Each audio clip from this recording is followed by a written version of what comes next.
हमारे YouTube channel एकता समाचार को सब्सक्राइब कीजिए, शेयर कीजिए, बेल के बटन को दबाएं और हमारी नई नई खबरें देखें। धन्यवाद। आज हम खड़े हैं डूंगरपुर जिले के 84 क्षेत्र। डूंगरपुर जिले में 4 विधानसभा आती है। उस 4 विधानसभा में एक 84 विधानसभा है, जहां हमारे बीच भारतीय जनता पार्टी के उम्मीदवार दावेदारी जताने वाले हमारे बीच है भवरलाल जी कलासवा, जो एक समाज सेवी है, धर्म प्रेमी है, 36 कौमों को साथ में लेकर चलने वाले हैं और इनकी जो सेवा 38 साल की जो सेवा है उससे हम आपको रूबरू करवाएंगे, कि इनके जीवन के बारे में बताएंगे। आइए कुछ पल बिताते हैं, इनके जीवन के बारे में हम एकता समाचार के माध्यम से बताएंगे। आइए ले चलते हैं हम आपको 84। सर, एकता समाचार में आपका स्वागत है। सर बताइए, आपका परिचय बताइए। सर, एकता समाचार में आपका मेरे निवास पे बहुत बहुत धन्यवाद। मेरा नाम भवरलाल कलासुआ है। मेरे पिताजी का नाम सोमाजी कलासुआ है। मेरी माता का नाम नवलबाई था। मेरा जन्म बेड़सा ग्राम पंचायत में हुआ है। मैं शुरू से भारतीय जनता पार्टी का सदस्य हूँ और मेरे क्षेत्र में मेरा कार्यकाल 30 साल से चल रहा है और मैं 2023 के विधानसभा चुनाव 84 विधानसभा 161 डूंगरपुर राजस्थान का प्रबल दावेदार हूँ। मैं यदि मुझे टिकट मिलती है तो मैं मेरा पार्टी के अलावा अन्य दलों में भी मेरी पकड़ है, व्यक्तिगत मेरी पकड़ है। बीटीपी जो तीसरा मोर्चा है उसमें 5 से 10% कार्यकर्ता मेरे संबंधी हैं और मैं क्षेत्र के अंदर एक नाम से जाना जाता हूँ, परिचित हूँ और मैं कम से कम 20 से 25 हज़ार वोट एक्स्ट्रा लाऊंगा और भारी वोटों से इस 84 विधानसभा को विजय कराने का पूरा प्रयास करूंगा। यही मेरा वायदा है। सर बताइए, आपके जीवन के बारे में बताइए। हमें एक जानकारी मिली है कि आपका जीवन भी संघर्ष भरा है, बताइए। मेरा जन्म 2364 को ग्राम पंचायत बेड़सा के मेरे मोहल्ले में हुआ है और मैं शुरू से एक गरीब परिवार में पला हूँ, किसान का बेटा हूँ। साथ ही मैंने साहब मेरी पढ़ाई के बाद मेरे गरीब परिवार में पला और पलने के बाद कुछ समय के बाद 1980 में जब बीजेपी की स्थापना हुई, उस टाइम में मैं सुन रहा था कि बीजेपी की स्थापना हुई है, तो 85 के अंदर 1985 के अंदर मैंने विचार किया कि मैं बीजेपी का सदस्य बनूं। मैं बीजेपी का सदस्य बना और मेरे पंचायत ग्राम पंचायत बेड़सा का मैं बीजेपी का इकाई अध्यक्ष बना। इकाई अध्यक्ष बनने के बाद मैं साहब एक एकात्मक रथ यात्रा, गंगा जल रथ यात्रा निकली। उस आंदोलन में भी राम जन्मभूमि में अपना योगदान और भाग लिया। मैंने 1991 से 1995 तक बेड़सा का इकाई अध्यक्ष रहा मैं, मेरी ग्राम पंचायत का, और 95 से 2000 तक मैं हमारे सिमड़ा 84 विधानसभा का सिमड़ा जो मंडल था, पहले एक ही मंडल था, उस मंडल का मैं युवा मोर्चा का मंडल अध्यक्ष रहा हूँ। आगे की कड़ी में ये कहना चाहता हूँ कि 1995 में जब मैं संगठन के साथ साथ राजनीतिक में 1995 में मैं मेरे वार्ड से वार्ड पंच का सदस्य निर्वाचित हुआ। साथ ही मेरी पत्नी भी ग्राम पंचायत बेड़सा की सरपंच बनी। 2005 में मैं सिमड़ा भाजपा मंडल का महामंत्री बना। उस टाइम में ग्राम पंचायत समिति सिमड़ा में हमारी 58 पंचायतें थी और वो भी हमारे गलियाकोट तक सटी हुई थी और इधर सिमड़ा से लगा करके 58 पंचायतें सिमड़ा मंडल में थी। उस मंडल में मैं मंडल महामंत्री रहा और 2005 से 2010 तक मैं डूंगरपुर बांसवाड़ा का दूरसंचार का मेंबर भी रहा।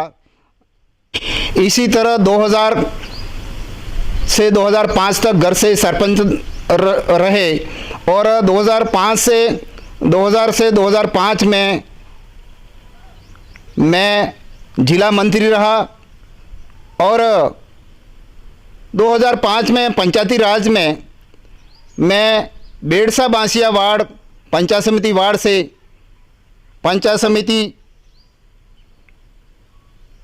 सदस्य ऐसे कांग्रेसी नेता के सामने लड़ा जो डूंगरपुर जिले का ट्रेजरी अफसर धनराज रोत था। उसके सामने मैं पंचायत समिति का चुनाव विजय रहा। मैं साहब शुरू से बीजेपी से सदस्य रहा हूं और बीजेपी से टिकट मांग रहा हूं। आपका क्षेत्र जो है कौन सा क्षेत्र है आपका? 84 विधानसभा 161 डूंगरपुर राजस्थान है। कौन कौन सी समाज निवास करती है आपके क्षेत्र में? यहाँ हमारे समाज में सबसे बड़ी जाति मेरी आदिवासी जनजाति है। दूसरा पाटीदार समाज है, ब्राह्मण समाज हैं, यादव समाज हैं, मोमेडन समाज भी हैं और इसके साथ छोटे छोटे कुम्हार हैं, गुजर भी हैं, लबाना समाज भी हैं और उसके साथ ही छोटी छोटी और भी जातियां हैं। सर किस मुद्दों पे चुनाव लड़ा जाएगा? मैं विकास के मुद्दे पे चुनाव लड़ूंगा। आपके क्षेत्र में विकास के कार्य क्या क्या हुए? हमारे क्षेत्र में विकास के कार्य हम खाली देख रहे हैं। विकास में अभी तक हम जो विकास चाहते थे अभी तक नहीं हुआ है।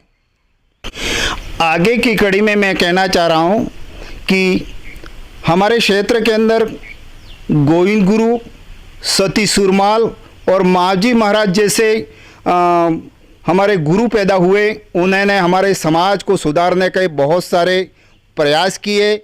हम लोग जहाँ भी जाते हैं तो मावजी महाराज के नाम से हम उच्चारण करते हैं और जब सती सुरमाल के वहाँ जाते हैं तो हम सीताराम बोल करके वहाँ का उच्चारण करते हैं और गोविंद गुरु के जो अनुयायी हैं वहाँ जय गुरु महाराज बोल करके हमारा उच्चारण करते हैं। साथ ही क्षेत्र के अंदर मेरा पूरे क्षेत्र में मेरे घर से ही पूरा संबंधी और रिलेटिव हैं। मऊड़ी के लगाकर सासुरपुर में भी मेरे घर का संबंध है। रेटा जुड़ा डाकणमरे में मेरा संबंध है। नागरिया पंचला बिलवा पंचला में मेरा संबंध है। मेरी बेटियों की शादी गदवापाल रास्तापाल में कराई गई है। उसके साथ में बड़गामा में भी मेरी बाणी की शादी कराई गई है और मेरी बाणी डूंगर सारण और नई बस्ती बड़गामा में कराई गई है। मेरे भाइयों की शादी भी मेरे 84 विधानसभा में कराई गई है। मैं इस 84 का जमाई भी हूँ और मेरे मामे भी मेरे 84 के अंदर हैं और सारा संबंध मेरे 84 के अंदर है। मेरे साडू 84 के अंदर है। साथ ही मैं दावे के साथ कह रहा हूँ कि ये पूर्व में यदि कहीं इधर उधर हुआ हो तो ये आने वाले विधानसभा में इस सारे तन मन धन से मेरे को सहयोग करेंगे और मैं दावे के साथ कह रहा हूं कि मेरा जो कार्यकाल है, मेरा क्षेत्र है, जनाधार है, वो 84 के अंदर है। साथ ही मैं इस 84 में पहले से नाम से जाना जाता हूं। मैं एक जिताऊ, टिकाऊ और चरित्रवान और पहचान वाला और मैं व्यक्तिगत भी एक दावा कर रहा हूं कि व्यक्तिगत में 20 से 25 हज़ार वोट लेकर के मैं मेरे व्यक्तिगत में इन बीटीपीओ वालों से भी मेरा संपर्क है, इन कांग्रेसियों से मेरा संबंध है। मैं 5 से 10 हज़ार बीटीपी भाइयों को मेरे साथ जोड़ करके मैं परिणाम देने में तत्पर हूं और रहूंगा। आगे की कड़ी में मैं सुबह से उठता हूं, जब से मैं सारे समाज जैसे 36 कौमों की समाजों में कोई भी छोटा मोटा कई मरण है, जरण है, उन पर जाकर खड़ा रहता हूं और जिसका सुख दुख होता है वहां मैं उनको सहयोग करने में तत्पर रहता हूं। साथ ही सभी समाजों में मेरा उठक बैठक है और जैसे हमारे इस 84 क्षेत्र के अंदर ट्राइबल क्षेत्र है और ट्राइबल क्षेत्र के अंदर मेरे को ऐसी कोई पंचायत नहीं होगी जो भंवरलाल कलासो को नहीं जानती है।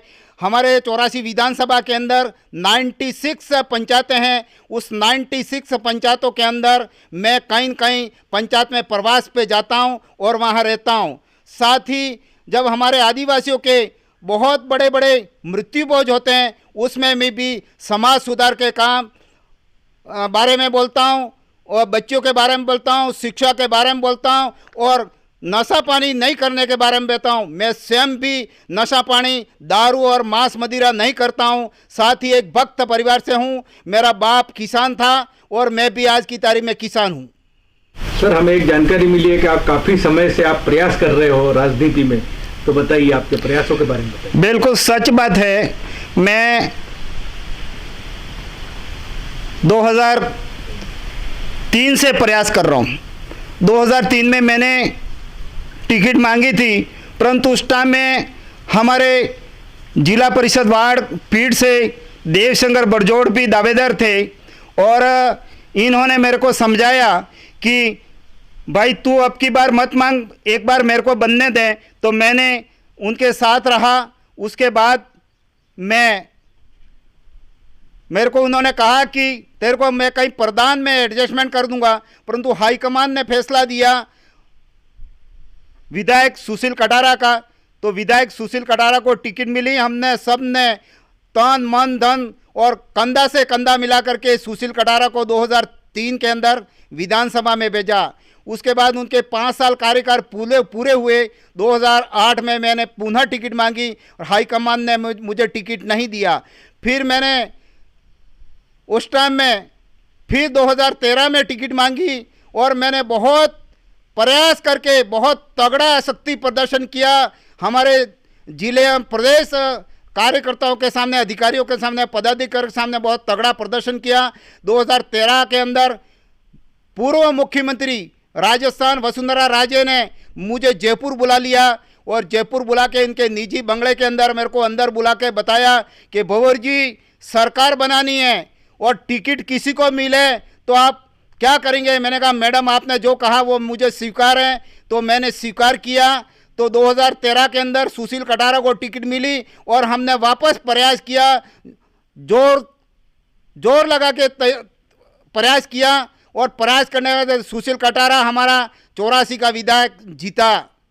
उसके बाद 2018 के अंदर भी मैंने टिकट मांगी, परंतु हाईकमान ने कहा कि ये रूलिंग विधायक है, मंत्री है, तो उसके सामने टिकट नहीं मांगी जाए। मैंने कहा मैंने भी मान लिया कि भाई एक रूलिंग विधायक है, उसका दबदबा है क्षेत्र के अंदर, तो फिर मेरे को टिकट मेरे पाले में नहीं। मैं अब की बार 2023 में प्रबल दावेदार हूँ, मैं स्ट्रॉन्ग कैंडिडेट हूँ और मैं इस बार टिकट मांग रहा हूँ और पूरे क्षेत्र मेरा दबदबा है और पहचान है कि इस बार मेरे को टिकट मिले, मैं निश्चित जीतूंगा। ये मेरा बहुत तगड़ा दावा है।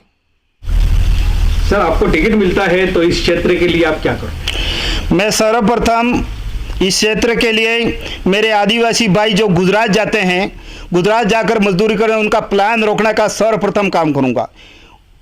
कैसे कि मैं सबसे पहला मेरा जोर रहेगा शिक्षा पे। क्षेत्र के अंदर हम ट्राइबल बस्तियां हैं, दूर दराज हैं। हमारे बच्चे सिमलड़ा से कॉलेज के लिए डूंगरपुर जाते हैं, सिमड़ा से हमारे बच्चे सागवाड़ा जाते हैं। तो क्यों नहीं मैं हमारे बड़े बड़े मोहल्ले इंटीरियर में आदिवासी क्षेत्र है वहाँ कॉलेज खुलाने का काम का पूरा प्रयास कर दूंगा। जैसे ITI है, ITI पे भी मैं जोर लगाऊंगा। साथ ही इस क्षेत्र के अंदर जहाँ जहाँ हमारे आदिवासी बच्चे अच्छी पोजीशन में हैं उनको STC कॉलेज खोलाने का पूरा प्रयास करूंगा। साथ ही हमारे यहाँ जो भी NM कोचिंग होंगे, NM का होगा, GNM का होगा, MBBS कॉलेज का होगा, ऐसे शिक्षा के बारे में मैं पूरा प्रयास करूंगा। साथ ही जो प्लान है इस प्लान को रोकने के लिए इस क्षेत्र के अंदर हमें कोई इंडस्ट्रीज नहीं है। हमारे शिमला के अंदर यदि इंडस्ट्री खोली जाए या कल कारखाना खोला जाए तो हमारा प्लान रुक जाएगा। सर, आपके यहाँ किसानों के लिए आप क्या करोगे और आप भी एक किसान हो तो बताइए। सब मैं इस प्लान को रोकने के लिए मैं स्वयं किसान हूँ, मैं किसान का बेटा हूँ, मैं स्वयं खेती करता हूँ।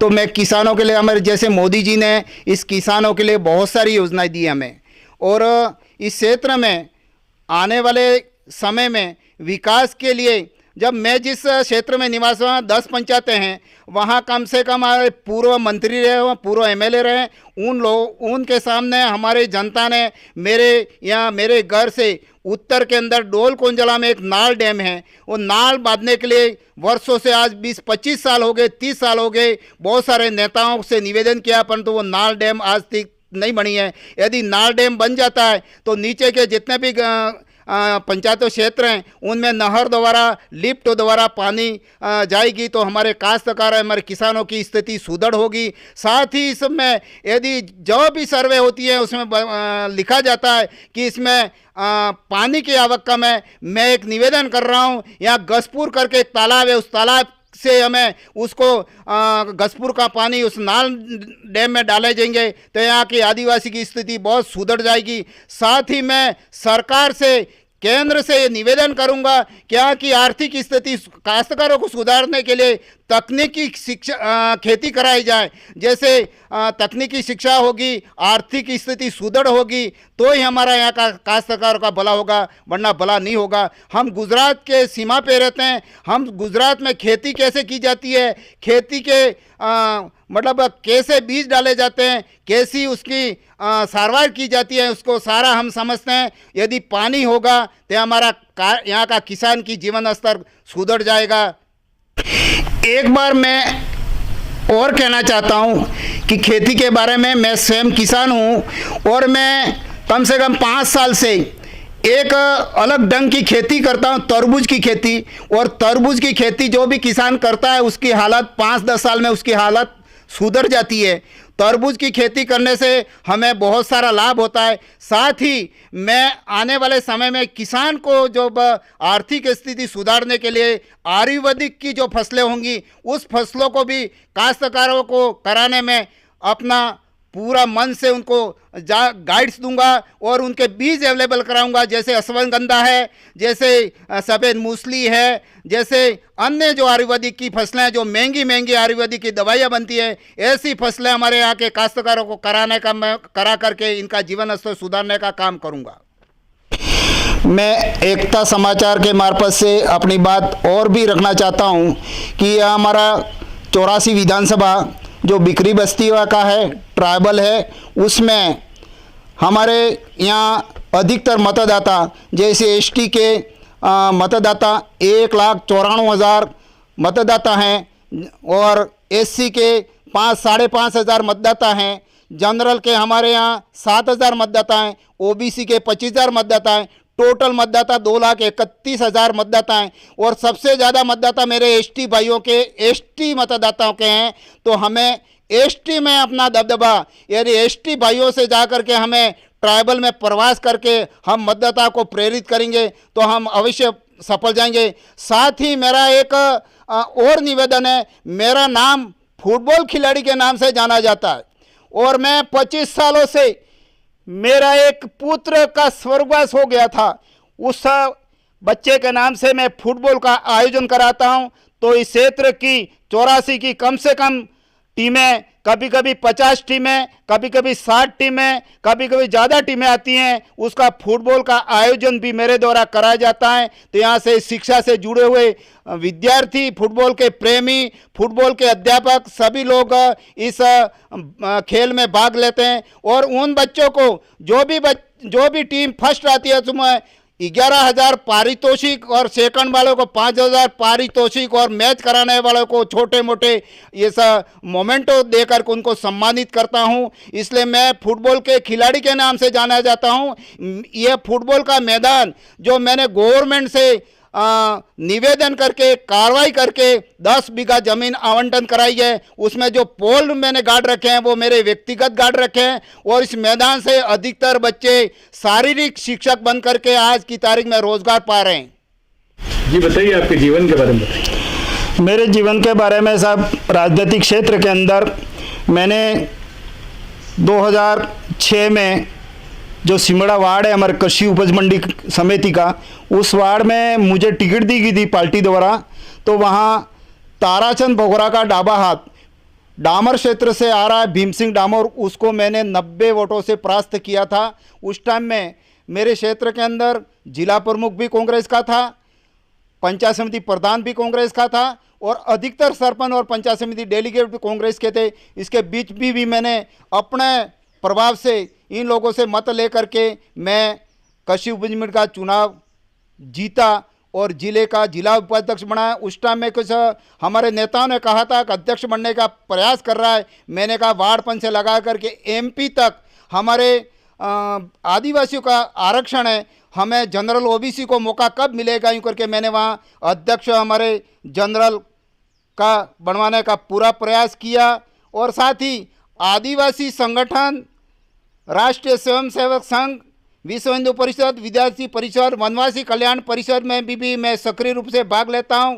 और ज़िले से बाहर कई जी भी प्रोग्राम होते हैं उसमें भी भाग लेता हूं। और मैं इस 84 विधानसभा में व्यक्ति से कार्यकर्ताओं को जानता हूं। और आदिवासी बाहुल्य में गोविंद गुरु, सुराता धाम, सुरमाल दास और समाज सुधार का अनुयायी बनकर का काम करता रहता हूं। साथ ही बढ़ चढ़ करके इस भक्त समाज में अपना हिस्सा लेता हूं। सन 2002 में गोविंद गुरु छाणीमंगरी धाम पर 20,000 जनता के बीच में, बहुत सारे कांग्रेसियों के बीच में गोविंद गुरु की मूर्ति का स्थापना में मैंने बढ़ चढ़ कर का काम किया। वो उसके निर्माण में मेरे स्वयं के खर्चे से मैंने गोविंद गुरु की मूर्ति का स्थापना में अपना सहयोग दिया। साथ ही नवरात्रि स्थापना 11 अखातीस और सभी जब नवरात्रि अखातीस है या कोई भादरवी 11 से मैं आहुति देना, मैं तन मन धन से आहुति देने का पूरा काम करता हूँ।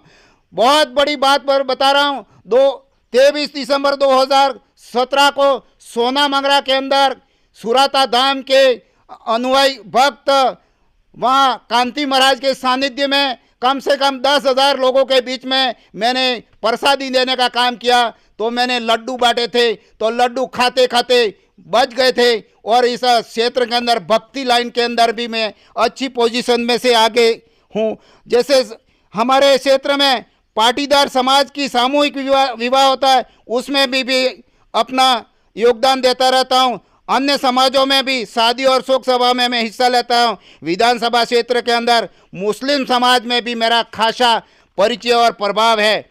मैं आसपास के क्षेत्र में विद्यालयों के छात्रों को, जब कोई बच्चा प्रथम डिवीजन से पास होता है, उसको प्रोत्साहन देने में पूरा सहयोग करता हूं।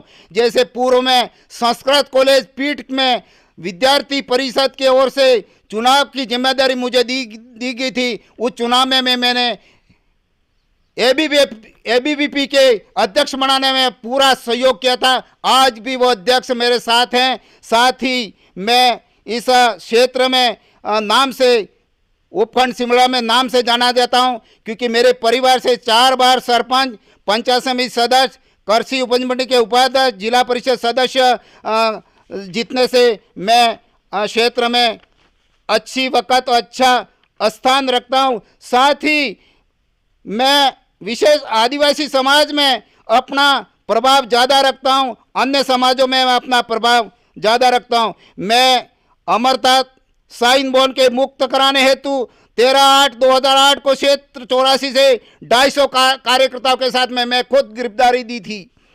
मैं एक पंचायती राज के चुनाव में बहुत बड़ी मेरे को उपलब्धि मिली। 2010 के जिला परिषद चुनाव में मेरे वार्ड से कोई भी चुनाव लड़ने के लिए तैयार नहीं था, कारण कि वहाँ का राष्ट्रीय अध्यक्ष और पूर्व सांसद हमारे कांग्रेस के नेता ताराचंद भोगरा के पुत्र वहाँ चुनाव लड़ रहा था। उन्होंने पहले से फाइनल कर रखा था कि जिला प्रमुख बनेगा। हमारे संगठन ने कहा कि आप छोटे छोटे चुनाव के लिए, बड़े चुनाव के लिए तो लाइन में आ जाते हो, छोटे चुनाव कोई लड़ता नहीं है। तो हमारे पूर्व शिक्षा मंत्री, गृह मंत्री गुलाब चंद कटारिया ने कहा था कि भाई तुम एमएलए की टिकट मांगने तैयार हो जाओ, तो जिला परिषद के चुनाव लड़ने के लिए तैयार नहीं होता। मैंने हाथ खड़ा किया और इस ताराचंद भोगरा के बच्चे के सामने मैं जिला परिषद का चुनाव लड़ा और इसको मैंने भारी वोटों से परास्त कर करके मैं जिला परिषद का चुनाव जीता। एक बात और मैं बताना चाहता हूँ।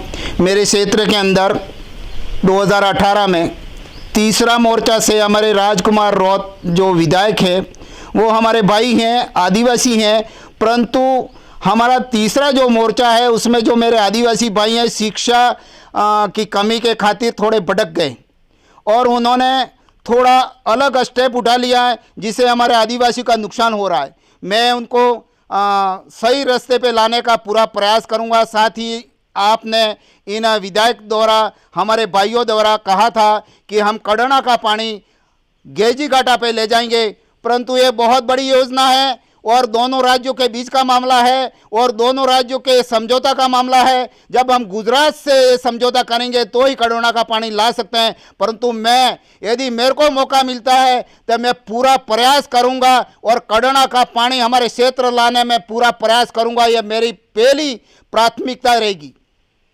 सर, एकता समाचार के माध्यम से क्या अपील करना चाहते हो आप? मैं ये अपील करना चाहता हूँ कि मैं भारतीय जनता पार्टी का कार्यकर्ता हूँ। मैं मेरी पार्टी के चरण स्पर्श करते हुए मेरी बात पर ये निवेदन कर रहा हूँ कि मैं माननीय हमारे देश के प्रधानमंत्री नरेंद्र मोदी, गृह मंत्री अमित शाह जी, हमारे राष्ट्रीय अध्यक्ष जेपी नड्डा, हमारे प्रदेश के अध्यक्ष सीपी जोशी, संगठन महामंत्री चंद्रशेखर मिश्रा जी, भजनलाल जी और अन्य जो पदाधिकारी हैं राजस्थान के, जैसे हमारे राष्ट्रीय उपाध्यक्ष वसुंधरा राजे सिंधिया, हमारे लोकसभा के अध्यक्ष ओम जी भाई साहब बिड़ला जी, और जैसे हमारे जल जीवन मिशन के भारत सरकार के मंत्री गजेंद्र सिंह जी शेखावत साहब, और सभी नेताओं से अपील करता हूं कि मुझे इस 84 विधानसभा 161 डूंगरपुर राजस्थान से टिकट दी जाए तो मैं खरा उतरने का पूरा प्रयास करूंगा। साथ ही मैं इस 84 विधानसभा के बूथ लेवल से लगा करके, शक्ति केंद्र से लगा करके, मंडल अध्यक्ष, जिला महामंत्री, जिला अध्यक्ष, सभी जनता कार्यकर्ताओं के, सभी कौम के मतदाताओं से अपील करता हूं कि मुझे इस बार मेरे लंबे समय के अनुभव और लंबे समय के इस कार्यकाल में मेरी मेहनत को देखते हुए यदि मेरे को टिकट दी जाए तो खरा उतरने का पूरा प्रयास करूंगा और मैं जो भी पार्टी और संगठन मेरे को आदेश देगा उसकी पालना करूंगा। धन्यवाद। जो मेरे बीच में अभी एकता समाचार वाले मेरे से जो हैं उनको भी मैं बहुत बहुत धन्यवाद देता हूं। साथ ही एकता समाचार हमारे देश में नहीं, विदेशों में भी आज की तारीख में बहुत प्रचलित है। एकता समाचार 6 साल से काम कर रहा है। एकता समाचार 6 साल पूरे हो रहे, उसके 50 लाख जो अनुयायी हैं। इसको देखते हुए एकता समाचार का जो क्षेत्र है वो दिल्ली तक पहुँचे और पूरे हिंदुस्तान में पहुँचे और विदेशों में भी उसकी बहुत जो नाम चल रहा है, उसके लिए और भी मैं इस एकता समाचार को बधाई देता हूं। साथ ही उसका कार्यकाल का विस्तार और भी आगे बढ़े, यही बात करते हुए मेरी बात को विराम देता हूं। धन्यवाद।